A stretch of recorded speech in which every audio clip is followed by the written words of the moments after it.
వద్దు అర్జున, ఈ రోజు నీది కాదు.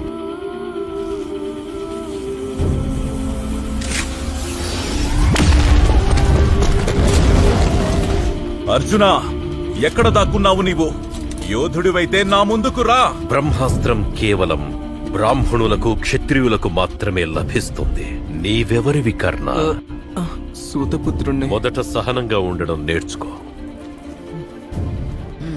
మోసపూరితంగా పొందిన ఈ జ్ఞానం నీకు ఉపయోగపడదు. నీకు అత్యంత అవసరమైన క్షణంలో నేను ప్రసాదించిన జ్ఞానాన్ని నీవు మరచిపోతావు.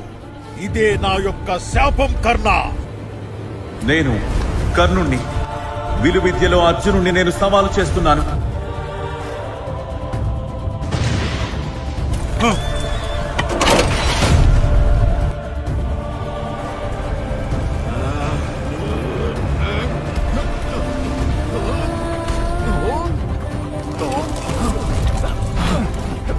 ఏం చేస్తున్నావు?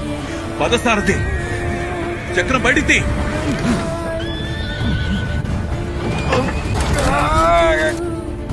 ఆగు అర్జున, నిరాయుధుణ్ణై ఉన్నాను.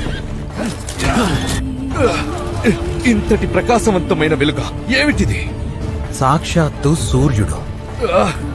యుద్ధం మాట అటుంచండి, కళ్ళు తెరవడమే కష్టంగా ఉంది మాధవ.